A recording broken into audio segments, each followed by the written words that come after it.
Please like and subscribe and hit the notification bell. I post a new Tom Brady video every day. Yep, tough game. Good team, but we didn't obviously play the way we're capable, and I got to play better, so tough loss.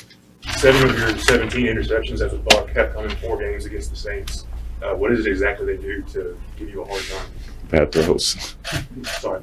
Bad throws. On that last interception there, when he was just trying to get back at the end, you just talk about that play, what happened, how it got away. I just threw it to the wrong guy, so I had Mike open. Cost us the game. Mostly on defense, but I mean, Bruce had talked about how important it was to avoid penalties and turnovers. Obviously, that was a big part of the loss. How frustrating is that? Yeah, I mean, tough to win that way when you turn the ball over like we did. So I got to not throw interceptions. That's the key.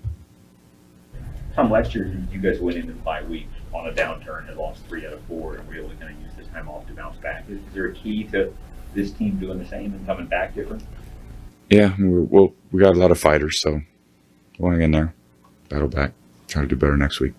What transpired on the touchdown throw to Cyril, guy you hadn't targeted very much at all? Yeah, he did a great job. Cyril did a great job. Got in there, got behind the defense, gave him a ball he could catch, and he made a great play.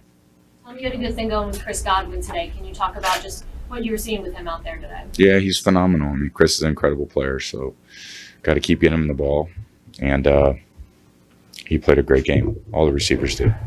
Tom, what adjustments did you make at halftime to help your team in the second half? We just played a little better. So, yeah, we got to play better for 4 quarters. So. But I'll tell you the big difference in this.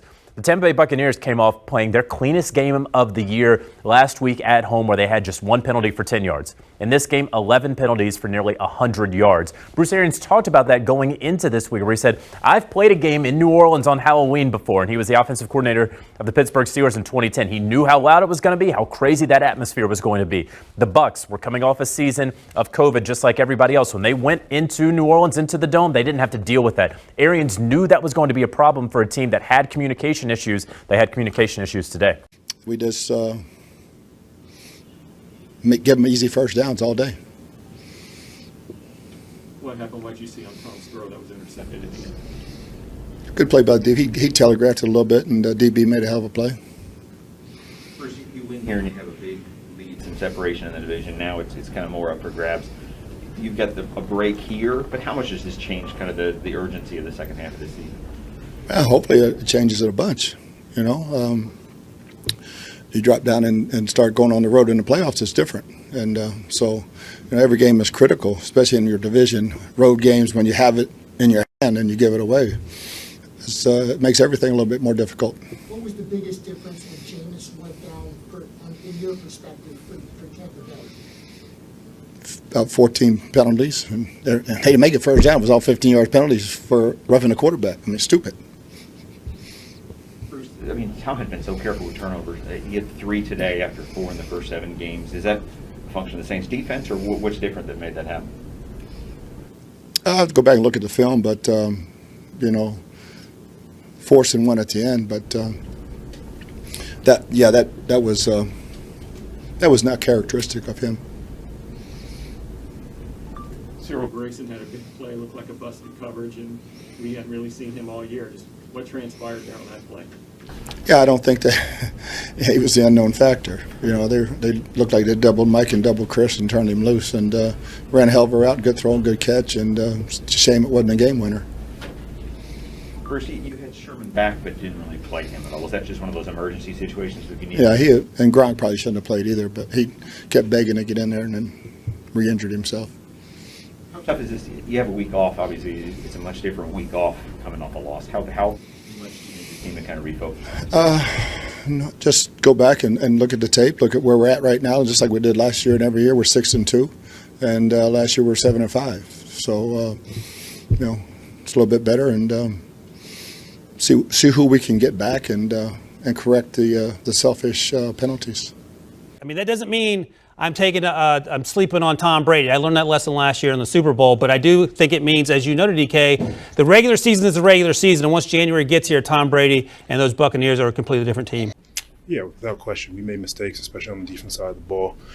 Things that we talked about, emotion staying high. Obviously, we can't have personal fouls. We got to be careful around the quarterback. So at the end of the day, a lot of mistakes, but we got to give credit for their game planning. Got obviously a great, smart coach that we always got to compete against. So it is what it is. Got to go into the bye, figure out what mistakes we made, and then get prepared for the next week. Duncan, the offense gets the 2 touchdowns, gets the lead back, if you will. For sure. How much more frustrating is it that you just had to close out a lead? Definitely frustrating, especially when it came to keeping them their drives alive with penalties. I think we had an offsides. I think we had a personal foul, something in that nature. But at the end of the day, we have to find a way to get off the football field, and it's a collective defense, and we didn't do that. So it's not by any means offense's fault. When a backup quarterback comes in, somebody that you're not prepared for or planned for, I mean, how much does that affect you guys?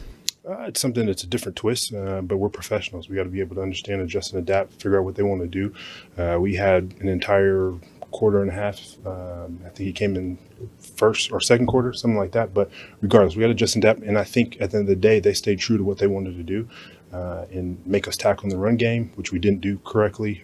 We weren't efficient in that standpoint, and then he made great throws.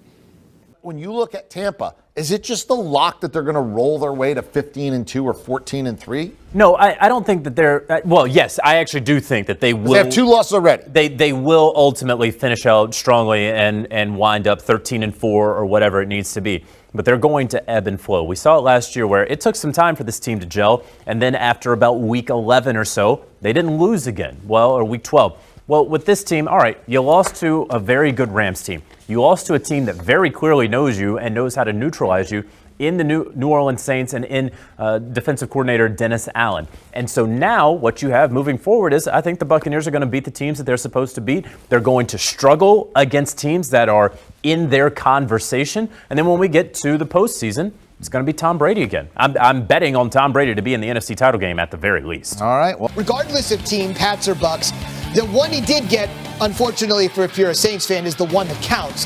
That is the playoff game last year in which he eventually won the Super Bowl and ended Drew Brees' career in the process. All right, wow, what a game. We're all thinking, seen this movie before, Brady down, $1:41 to go, just needing a field goal to put him on top. What do you make of what happened?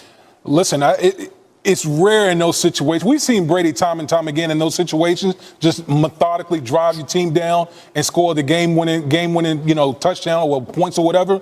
I think you need to give the Saints a lot of credit for that gritty win. It's a huge win because, we talk about this all the time, especially this time of year. You have to stack these wins, and if you have an opportunity to beat the Buccaneers in the regular season, as a team chasing the Buccaneers in that division, you have to do it. It may not mean anything once you get to the playoffs, but you can worry about that once you get to that point. Yeah, I was excited, but I wanted to celebrate, but at the same time, I knew they had so much time in the game. It's definitely good doing it in front of the fans here and my family, so that was good. It looked like Coach said he thought they doubled Chris and Mike to get you open like that. Yeah, I think as I'm running, I kind of see the guy sitting low, and I think it was probably a blown coverage, and it was focused on the outbreaking route that was possibly coming, and I came wide open. And usually it's kind of a runoff route. And I look up, and I was like, is that the ball? And it was coming down, caught it, and touchdown. What's the name of your hometown? Pronounce it. Metairie, Kenner, New Orleans, this whole area. I'm in the metro area. I lived everywhere. How far is it from here? Oh, probably 5 to 10 miles between there. Yeah, right down the street. He's gone a long time, had one catch for 3 years. It's got to be cool to have this now. Yeah. Just taking advantage of opportunities as they come. Hey, Sarah, you got called up yesterday from the practice squad, in today, make a big play. Hey, Mobile. Siri just called my dad for that question. Anyways, just talk about, what it means just to stay ready, and, you were obviously ready for your moment. Yeah. Byron and BA and Kevin always talk about, everybody's going to put their hand in the pile at some point.